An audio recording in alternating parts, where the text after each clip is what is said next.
Hello, I'm Grant from Makers Vlog, and are you offended? Good. That's it.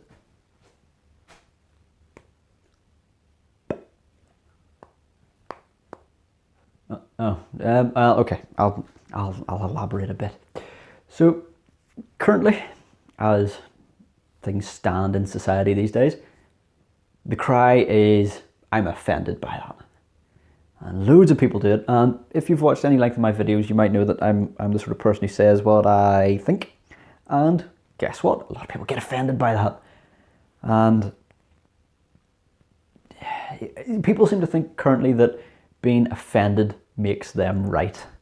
If they say, "I'm offended by that," that makes them right, and that gives them some power over the person who offended them. Bollocks. If you're offended by something, that is your problem.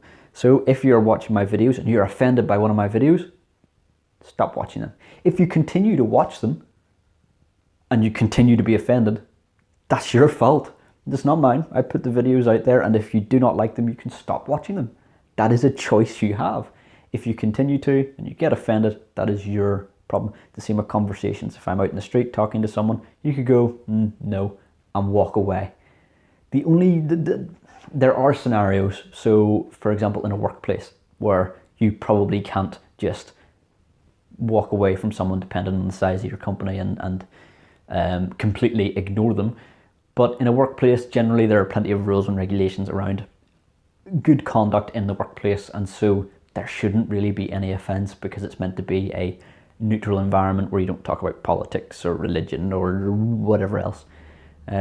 So there is the caveat to that, but for the most part, if you're offended by something, that is a problem that you have. You do not like the thing that you are viewing, or listening to, or whatever.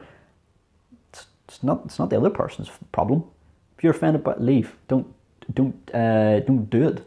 For one, there was a lot of people offended by recently. There was an ad for some tinned goods. I can't remember what they were, and on the packet they had said that you could clean it out, clean up the edge of the tin and use it as a drum or some such. There was something about painting it for kids, and people were surprisingly offended by this, because what if a kid cuts themselves? Now, I think they're misunderstanding the point of the term offended, but don't do it then. If you're that worried that someone's going to cut themselves on this tin, don't do it. It's madness that people are just going, okay, I'm offended by this, therefore I am right, so therefore I'm going to pass on what I want to know. Now, I am not saying that you shouldn't speak up about something. If you are genuinely upset about something, you can say to the person, but that does not make you right, and that does not give you any right over that person to change the way that they act or say. And they might just tell you to go, "Oh, okay, bye," and that's perfectly acceptable. If you continue to be offended by something and you've had the opportunity to leave and you haven't, it's your fault.